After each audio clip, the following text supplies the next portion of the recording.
Carl Jung laid the foundations for much of modern psychology, but modern psychology has denounced Jungian methods. Analytical psychology is basically a thing of the past.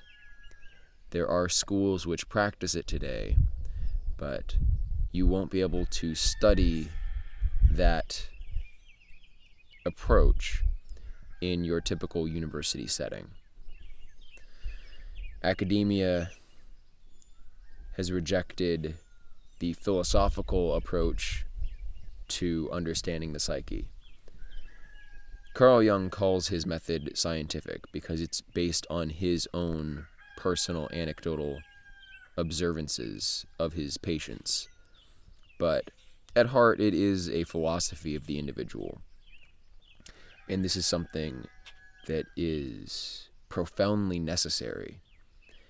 In the past, this function has been carried out by shaman and later by priests.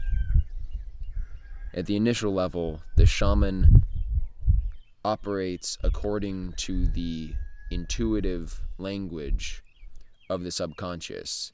The shaman speaks the language of dream and addresses psychological and medicinal issues on the terms of this collective substrate, the collective subconscious. The shaman has his fits, he shakes and falls down, and his eyes roll to the back of his head, and he explores the dream world, sometimes aided by certain chemicals. But he comes back from the dream world with the golden fleece, the salvific boon that can restore the current level of development of the community to natural balance. The priest is a member of an organized structure which performs rituals which have been ordained by superordinating forces. If my Atlantean hypothesis is correct, priests have existed since the early Neolithic, if not earlier, but a more conventional approach would say that the priesthood came into being with the ziggurat in Mesopotamia. I'm not sure the origin, but if it is a later development, this is significant because writing is almost certainly a factor. Writing allows us to produce intellectual products which far surpass the capacity of extemporaneous speech. So we gain new insights into the human condition and into the world by using this external storage space. The priesthood is organized by external symbols. Perhaps if the priesthood goes back to this Atlantean age, it was organized by physical, artistic symbols. Carl Jung describes a symbol as a product mostly of the unconscious. It makes its way into consciousness, more or less completely formed, just like in dream. Dreams produce symbols that present themselves to waking consciousness. Symbols intimate at levels of meaning which conscious apprehension has not yet attained. Symbols are not a roundabout way of expressing some simpler truth. They are the best means we have available to express some emerging concept.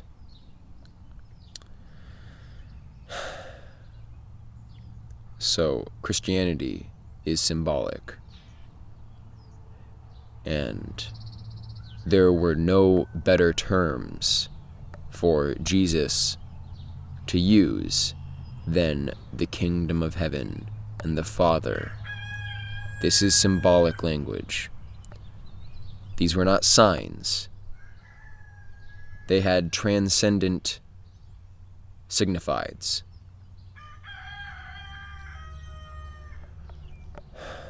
So, symbols, priesthoods are organized around symbols, and the application of these transcendent signifiers is organized according to a fixed schedule of life. That is what allows for civilization, and ultimately a directed, focused, conscious mentality. Primitive tribes are more or less in a childlike state compared to the civilized world. Consequently, their subconscious balancing factors are allowed to act intuitively. It's a part of their environment. They see everything as being imbued with magical energy, which comes out as a projection of the subconscious, but they don't know that. So it acts in the way that evolution intended it to act. We have lost this childlike state, and our mind is very one-sided, one-directional. We must be on target, on purpose.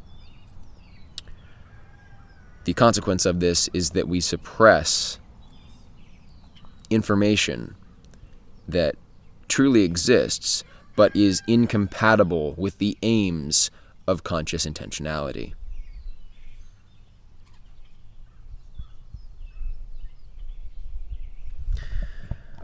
So we need extraordinary measures to bring about this natural balance. The subconscious has a compensatory relationship with the conscious mind. If the conscious mind is fixated on something excessively, then the subconscious will produce compulsive behaviors or dream images or moral scruples, which counteract this conscious tendency. That's the shaman being exposed to the wisdom of the dream world and bringing it back to conscious waking life to restore balance. That's the priest organizing these transcendent signifiers to put our awareness on the whole, divinity, God. One-sided consciousness is very dangerous. Most of us probably have taken these Myers-Briggs personality tests. The theoretical foundations of that test were laid by Carl Jung. I would highly recommend a book that I'm reading right now, The Portable Jung, edited by Joseph Campbell. It takes representative samples of Jung's writings, and he wrote a lot, and I'm never going to read Jung's collected works, but I can probably continue slogging through The Portable Jung. Anyway, Jung laid the foundations for these psychological types, and the way he describes it is compelling and I think logical. There are various faculties of the mind. We have thought, we have feelings, we have intuition, and we have sensation. Individuals can be more or less oriented by one or more of these functions. So you have thinking type people. The predominating influence is thought. You have feeling type people, whose predominating influence is feeling. Sensation type people, intuitive type people. And then underlying all of that, you have the difference between extroverted consciousness and introverted consciousness. Introverts place more emphasis and direct their awareness towards internal subjective factors. Extroverts direct their awareness towards external, objective factors. So, the introvert swims in the waters of the dreamlike world of the subconscious. He examines the forms, the universal forms, and reorganizes them to produce new things. That's how he arrives at his synthesis. Immanuel Kant is an example of an introverted thinker who takes universal forms, factors of the psyche, and extrapolates their relationships and properties from his immediate experience. That would be impossible without introverted consciousness. The consciousness of the extrovert is the consciousness of the larger society, and everyone is aware of that way of thinking. It is still possible to produce synthesis with an extroverted consciousness. You see many situations, and you see the latent possibilities which underlie those external situations. So often extroverts of the thinking or intuitive type are driven to produce new external situations. Introverts of the thinking and intuitive type tend to want to produce new philosophical or psychological realities, new orientations. I surf through various orientations of the psyche. I'm sort of addicted to that process, in fact, because I'm driven by intuition. And intuition is the faculty which stems from subliminal perceptions, which sniffs out potentialities. So an intuitive thinker is not content with any extant situation. He's always out in front of the present, dealing with the counterfactual world. So extroverted, intuitive types often start business ventures or projects and then flip from one to the next without ever really reaping the fruits of their harvest. Introverted, intuitive types are like me. They move from ideology to ideology, exploring different aspects of the internal condition, different possibilities of the psyche. And Sri Ramakrishna is another example of an introverted, intuitive type. He went through all of the major religions, all the schools of Hinduism, thought of God in all the different ways he could, and saw the one uniting the many more clearly. So it does have its advantage. And I do really respect Ramakrishna. I don't think he was an avatar of Vishnu, like some people, but he was good. The Gospel of Sri Ramakrishna, also edited by Joseph Campbell. Joseph Campbell has his hands in everything cool. Or had. Do you ever feel sad when you're reading someone that you really identify with, or really, who's impacted you, and you realize this guy's in a coffin somewhere, or his ashes are scattered, or whatever, and Now, his soul is not there, but we know each other by our bodies and by the thoughts that our bodies are able to produce, and we feel attached to these ephemeralities. I remember I would tear up when reading Nietzsche, because during the time when I was first reading him, I felt very alienated and a little bit above the level of the people who were around me, and I identified with him, and it probably increased my depression, because the only guy that I can identify with died 100 years ago, or however long ago. A long-ass time ago. Intuitive function, sensation. Everyone knows the extroverted sensation type. That's the person who just satisfies their strongest stimulating target of awareness. So something calls out to them in their environment that just has a high visceral impact as sense data, and they're drawn towards it. And that's pretty much their whole life. But they're very well adjusted, and they're very practical, very realistic. Jung calls sensation and intuition irrational factors. So you're an irrational type if you're driven by sensation or intuition. That's because it's not making rational judgments, assessing the relative value of factors of awareness. It's just being drawn to extant realities, whether potential or actual, as opposed to feeling and thinking, which are rational factors.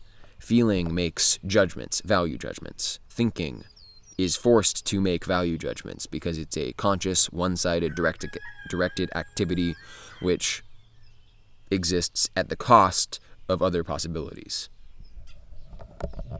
So, those are some of the underlying principles of the Myers-Briggs test, and I think it makes sense. Certain types find adjustment better than others, but ideally, we find balance between these factors of the mind. We don't identify, I'm an introvert. Introverts rock, they're awesome. Or I'm an extrovert. Extroverts rock, they're awesome. We balance the introverted and extroverted function to attain objective thinking. Thinking being driven by objects is not objective thinking because it's not taking into account all exigencies. It's being one-sided, and your subconscious will compensate. If you are consciously focused with externalities, then subconsciously your behaviors will be driven towards egotism. So you'll become an egotist and not realize it. If you are an introvert and you focus too heavily on the internal reality and try to detach yourself from the influence of your external world, then your external world will make itself felt with greater impact. It will tear you down so that you have no illusion of superiority, so that you know that you are an integrated part of this system and you cannot escape it. That is not spirituality, escaping the influence of the world. That's not the Hindu detachment. It's a fine line, but Westerners are not good with fine lines. So when we hear about Eastern methods of psychological or spiritual exploration, we often bastardize them. That is the New Age movement.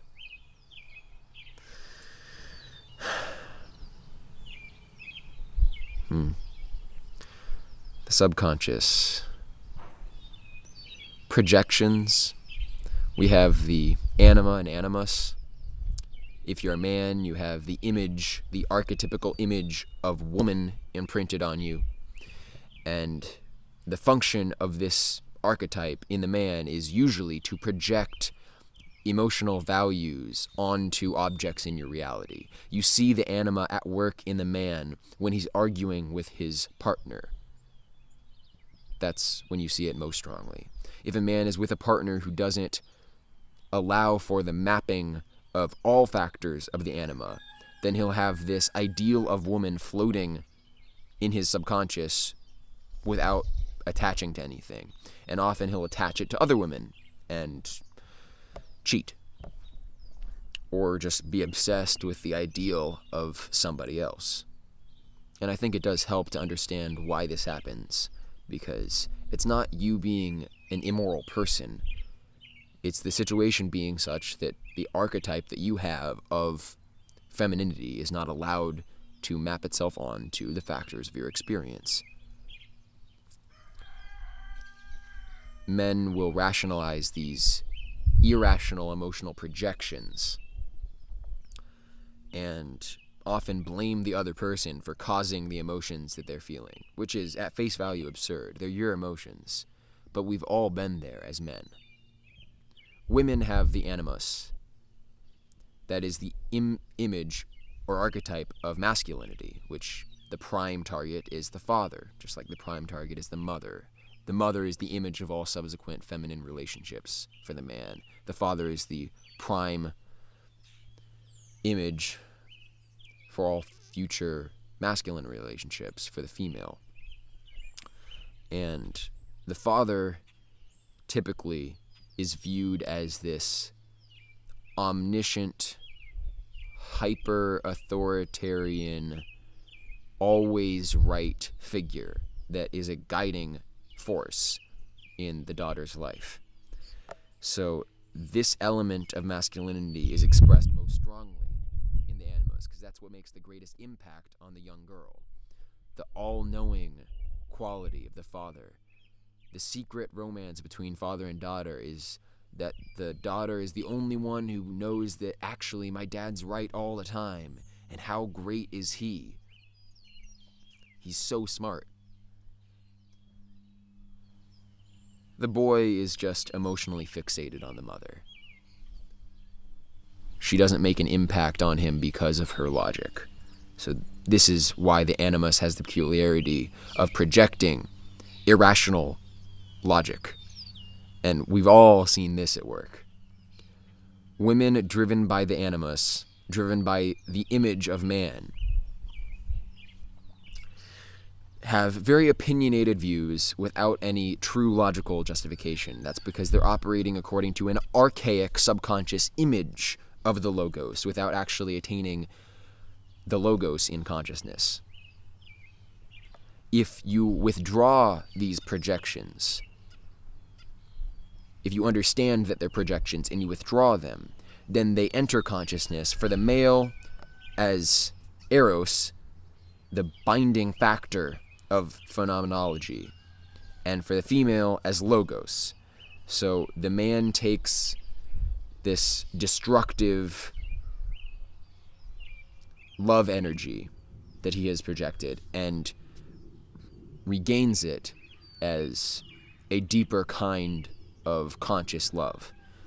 The female withdraws these opinionated views which are projected out of her sense of the authority of her father at a subconscious level, and assimilates it as the actual components of true logic, the logos.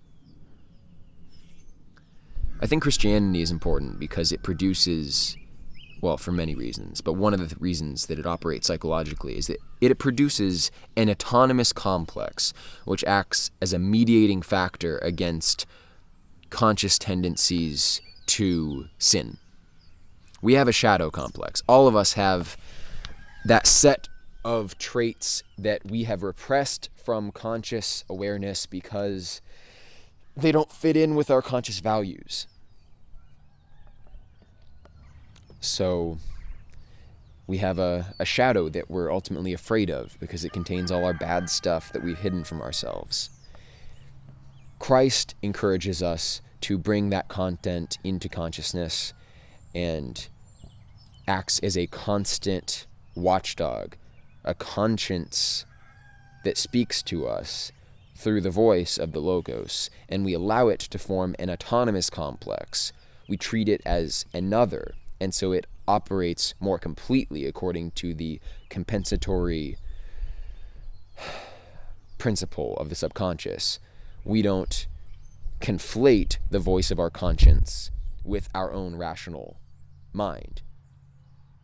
The transcendent function of the psyche is the cooperation of conscious and subconscious minds, and Christianity allows for the transcendent function when it is truly implemented. A capacity for inner dialogue is necessary for that transcendent function to continually operate, and that's what allows for ultimate health and self-actualization, if you want to use that terminology. Constantly bringing new subconscious factors into consciousness. We have the personal subconscious, that is repressed personal contents, memories, and the like. And then we have the collective subconscious, and both of these factors are living co-determinants of our behavior and of the world.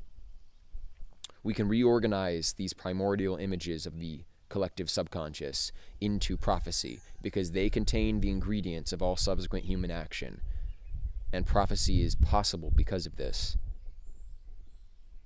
And it's felt first at the subconscious level, and then rational analysis is able to bring it out as a possibility.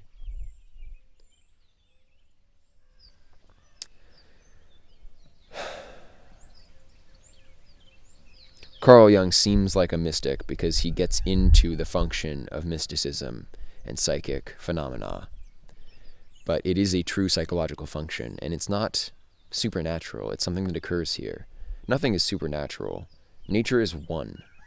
It's all-encompassing. The totality is supernatural because it's not engaged in the same kind of differentiated existence that particular instantiations